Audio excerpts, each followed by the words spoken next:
All right, this past Saturday night at Noche UFC, we were treated to an epic main event between Alexa Grasso and Valentina Shevchenko. The fight of the year candidate, in my opinion, went all 5 rounds, and the fate of both combatants was left in the hands of the judges. Judges Sal Diamato, Junichiro Kamijo, and Mike Bell, respectively, turned in scores of 48-47 Shevchenko, 48-47 Grasso, and 47, it pains me to say this, 47, and with that, the split draw announcement. Grasso retained her title. Panel, let's hear your reaction to this amazing title fight and tell us how you scored it. We go to Mike for the first take. Yeah, this was an excellent fight. Like, these two more than delivered in every way you could possibly imagine. It was a step up from the first fight, minus the finish, but extremely competitive. You could tell they were both very prepared for this. And yeah, I agree with you, George. Definitely one of the best fights of the year. Definitely one of the best female fights of the year for sure. And as far as how I scored it, in the end, I did think we were going to have a winner, like one way or the other, whether it was going to be Shevchenko or Grasso, 3-2. I could see it really going either way, but I did not really factor in the potential of a draw there, and that's what we got because of that blatantly egregious 10-8 scorecard by Mike Bell, which I just can't wrap my head around. I've watched that 5th round back again, and it makes no sense to me. I mean, there was, of course, a big moment there for Grasso. She had, obviously the biggest, most definitive points in that round, but is it enough damage? Is it enough prolonged, sustained control, that stuff to warrant a 10-8? I can't see it at all. And I know there was a lot of rounds that were close. Round 4 seems to be very pivotal as well as far as how it went. But to me, I had Shevchenko 1, 3, and 4. And you could even make a case for her getting round 5 if you wanted to. I know Michael Bisping got a lot of backlash and being like the first saying that I think Shevchenko won. And I think John Anik kind of doubled down on that too and rewatching it. He said he thought Shevchenko getting round 5 was more realistic than giving it 10-8 Grasso. So I just don't really see how we ended up with a draw here. I personally had it 3-2 for Shevchenko. If you wanted to go 3-2 Grasso, I would have been able to stomach that just fine. But the draw scorecard, the 10-8, really just doesn't make sense to me. So it's unfortunate given what these two women did in there, the effort they put forth, that neither of them got to be the winner. And that's kind of just the disappointment here. I know we'll discuss everything it spins into going forward, but I think right now it's just kind of disappointing that we didn't get a definitive result here. Big time disappointing. And not just the work they did that night, those camps that lead to these fights, all the promotion to just kind of have this nothing burger. It sucks, man. All right, Fada, your thoughts here, your reaction. What did you think when all this unfolded on Saturday night and then we were treated to a split draw? So like I always say, I watch these fights after pulling an all-nighter in the middle of the night, so I'm not going to ever be the best judge when I'm watching in the middle of the night, but I think regardless of how awake any of us were, this was a pretty tough fight to score. The way I look at it overall, because I just rewatched the fight, is Valentina won most of the fight, and I think Grasso edged her out in terms of more impactful moments. When I look at the knockdown, the way she finished the fight, it all came down to round 4, just like the majority think. 10-8 is insane because Valentina was on her way to winning that round until that mistake. So it's the same theme from the first 2 fights, Valentina mistakes. And it's a fight. Credit to Alexa Grasso for capitalizing on those mistakes. But I think in the first fight, it seemed to be that spinning back kick. And then in this fight, towards the end, I feel like if Valentina doesn't make that mistake, she wins the fight. So overall, when you look at each minute of the fight, I think Valentina won more of the fight. I just think Grasso capitalized and had more impactful moments throughout the fight. Round 4, super close. Watching it back, I gave it, I think I'm leaning Grasso. So overall, I did score the fight 3-2 to Grasso. But again, totally fine if somebody goes Valentina 3-2. Round 5, 10-8 is insane. Grasso did finish that fight strong. Body language is everything, and her having that full mount back position, raining down punches on Valentina. But she did that in the final, minute and a half of the fight, not 4 minutes and a half or the majority of the round, which is why 10-8 is insane. So yes, a great visual for Grasso, the way she ended the fight. Not so good for Valentina, but Valentina was winning that round. So yes, round 5 is Grasso in my opinion, but 10-8 is crazy. And if Grasso doesn't get that 10-8, judges were going to give it to Valentina. So I feel for Valentina, totally get her bitterness, as people are saying she's a sore loser and whatnot. She's just competitive. And I think she made some great adjustments in the rematch. Just unfortunate little things that happened in the fight and mistakes that Alexa was able to capitalize. And overall, in my opinion, had the more impactful moments. All right. So we kind of have what was panning out that night, a 48-47 for Shevchenko, a 48-47 for Grasso. How about you, Goes? Your reaction? What was your score? Well, the fight itself was amazing. I think considering the fact that a lot of people felt going in that maybe the first fight might have been a little bit of a fluke, right? People were saying that.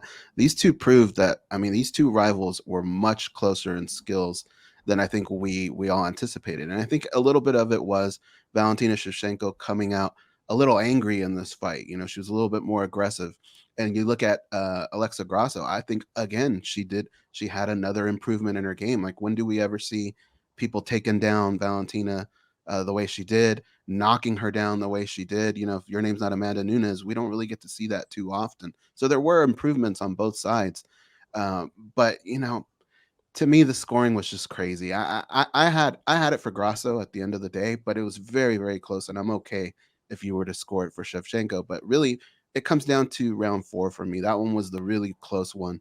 And it's so close that, honestly, I don't have a problem if you say Valentina Shevchenko. But I knew at round 2 that it was a fight that I wanted to see again.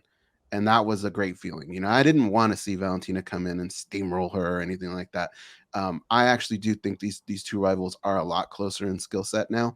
And I'm excited to see what can come next from all this. But it's just unfortunate that we have to have this conversation surrounding such a big fight, surrounding such a big event. You know, these types of things really, really affect careers. And it's unfortunate that we're in this situation. Yeah, Mike, I want to go back to you. You mentioned that Bisping and Anik lean more towards a Valentina 10-9 than a Grasso 10-8. Similar to that, I think Valentina is more capable of landing a 10-8 in round 3 than Grasso is landing a 10-8 in round 5. And I'll explain, because Fada kind of touched on this. In round 5, Grasso did have some dominant moments.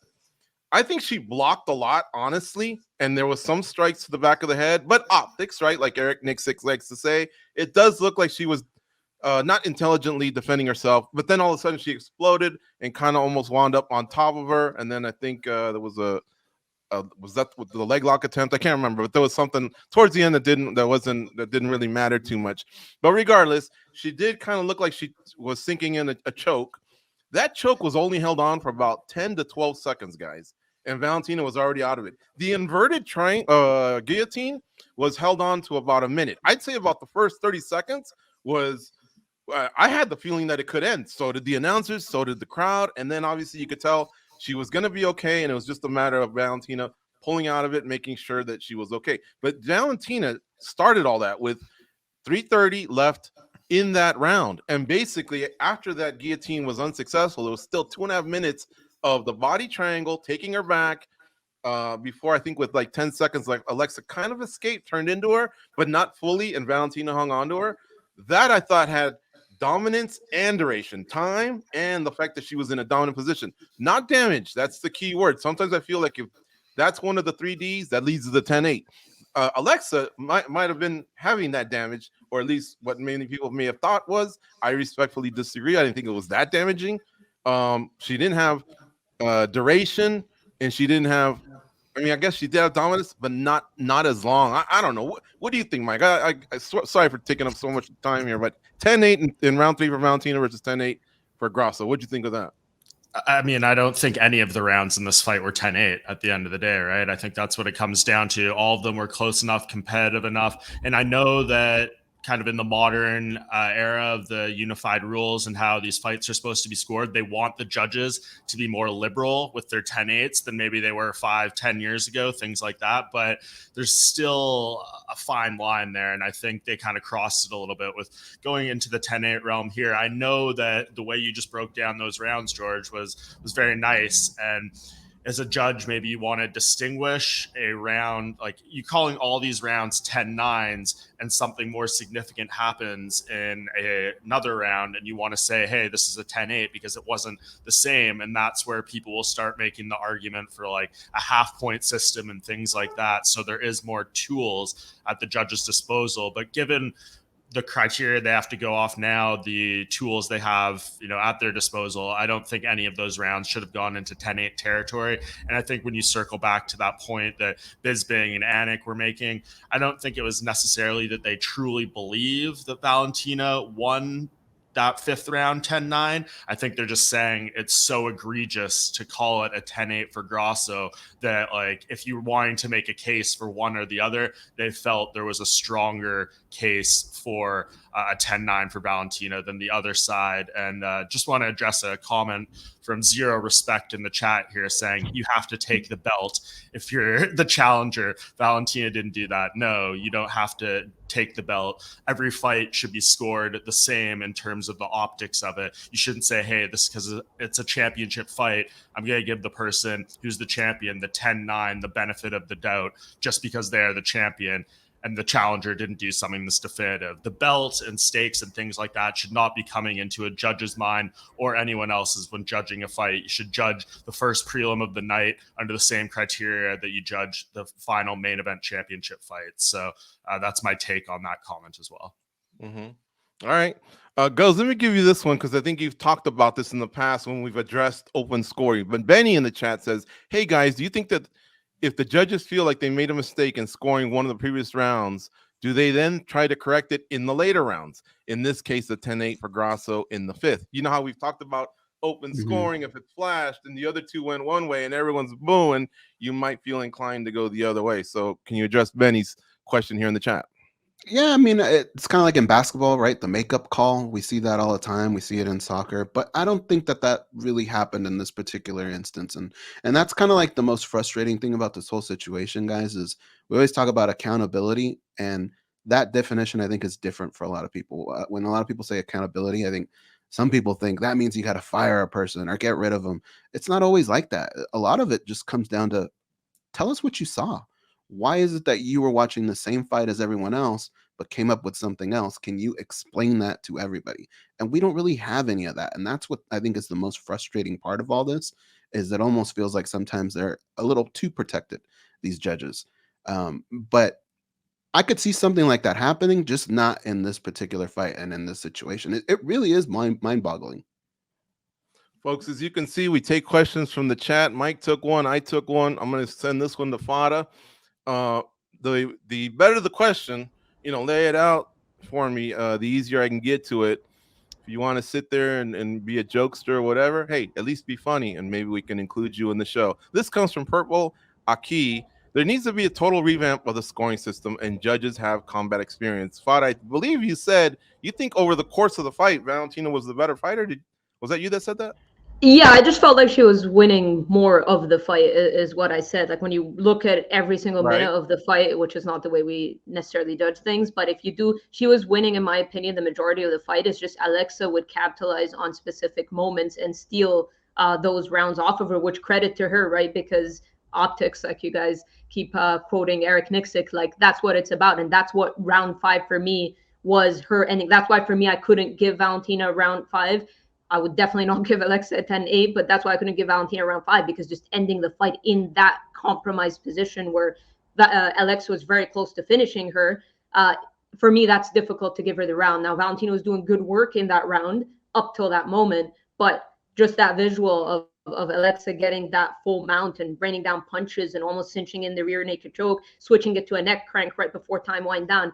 There's no way in my eyes you could give Valentina that round. It's just, for me, 10-8s are being thrown around way too easily.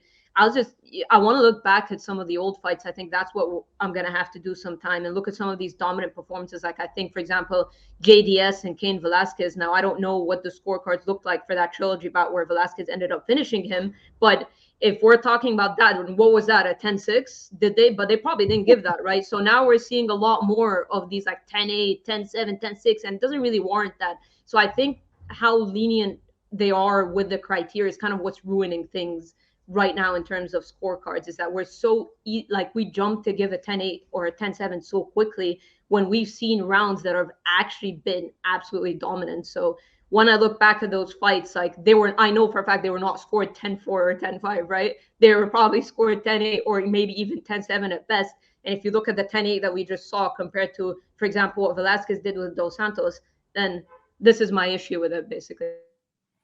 And I know it's subjective, guys, but in the MMA Decisions website, I went and checked out the other results, right? In the Knudsen fight, Bell, the judge in question here for the split draw, he had a 30-24 for Knudsen. Derek Minor, Brian Minor, I believe is his name, he had 30-27. So both judges said, oh yeah, Knudsen gets the round. But one judge said 10-8, 10-8, 10-8, while the other one said 10-9, 10-9, 10-9. That is, I guess I can appreciate at least them getting the right fighter compared to a 30-27 this way and a 30-27 that way. But the fact that maybe they're not all on board on what the barrier is or the bar is for a 10-8, 10-9, that's a little concerning. We're here in Nevada, we always brag about kind of having the most experienced judges, and Saturday night was a little different for sure.